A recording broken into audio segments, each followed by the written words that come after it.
Hello students, welcome back. Here is जेकी Lakhwani, your physics teacher. तो आज अपन स्टार्ट करने वाले हैं अपना new chapter, that is chapter number 3, that is motion in a straight line. ठीक है, तो आज अपन motion in a straight line ये अपना चैप्टर स्टार्ट करेंगे। तो पहले इसे स्टार्ट करने से पहले कुछ थोड़ी सी बेसिक चीज़ों के बारे में बात करते हैं अपन।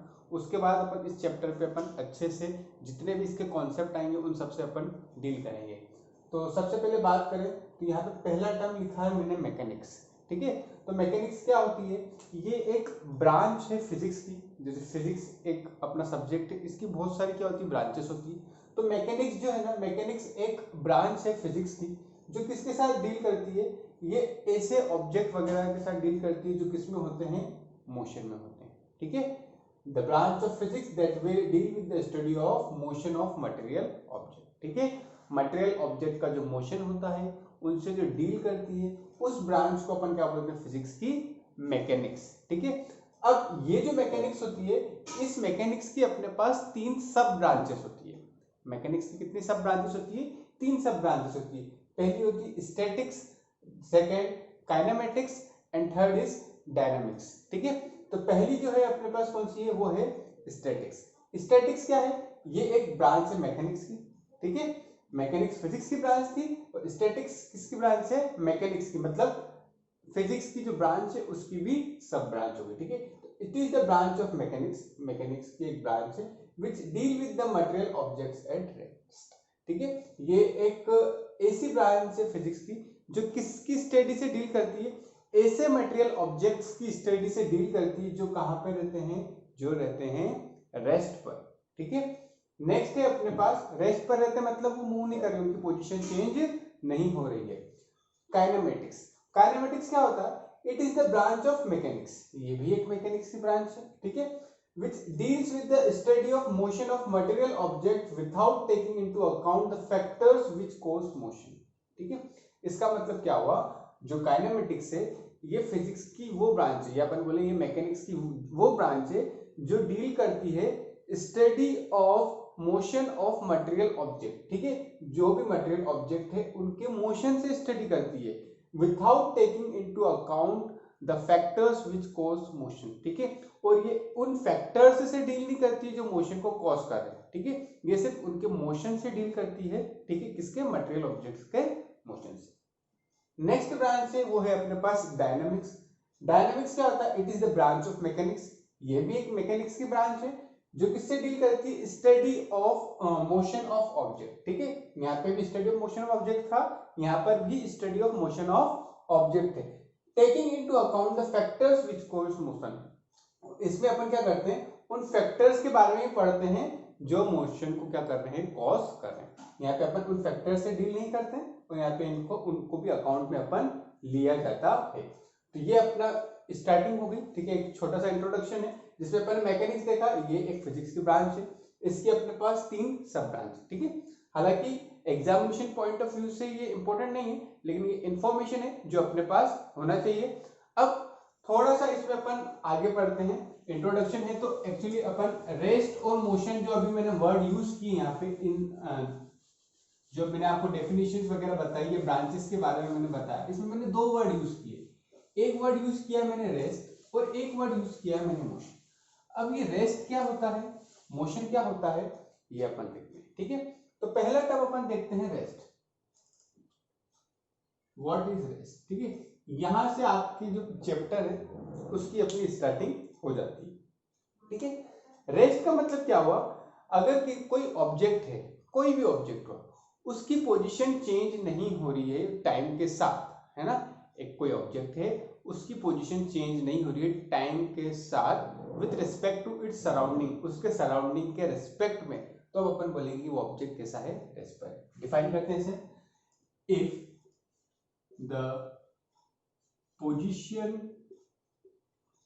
of an object does not change with time with respect to its surrounding।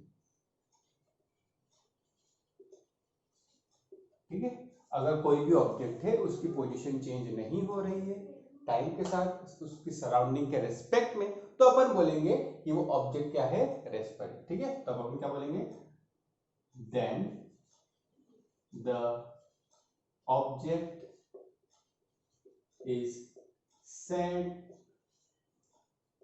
to be at rest। तो अपन बोलेंगे ऑब्जेक्ट कहाँ पर है, रेस्ट पर। एग्जांपल देखते हैं, जैसे मान लीजिए कि एक टेबल है, टेबल के ऊपर क्या रखा है, मैंने बुक्स को रख रखा है। अब टेबल के ऊपर बुक्स पड़ी, वो एज इट इज पड़ी है, उसे ना हिला रहा है ना कोई डुला रहा है। ठीक है, तो क्या टाइम तो वहां पे चेंज होता जा रहा है, टाइम कंटिन्यूसली क्या हो रहा है, इंक्रीज होता जा रहा है।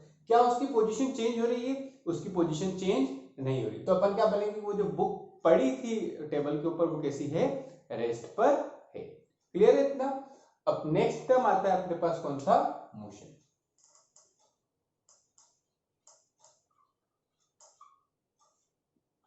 रेस्ट समझ में आ गया। अब देखिए मोशन क्या होता है। मोशन पढ़ रखा है आपने ऑलरेडी क्लास 9th में, फिर भी बता रहा हूं मैं। अगर कोई ऑब्जेक्ट है उसकी पोजीशन चेंज हो रही है टाइम के साथ with respect to its surrounding, उसके सराउंडिंग के रिस्पेक्ट में, तब अपन बोलेंगे वो ऑब्जेक्ट कैसा है, मोशन पे है। ठीक है, जैसे एग्जांपल के लिए मैं चल रहा हूँ तो मैं मूव कर रहा हूँ। ठीक है, तो मेरी पोजीशन चेंज हो रही है, मेरी पोजीशन चेंज हो रही है मतलब क्या है कि मैं मोशन में।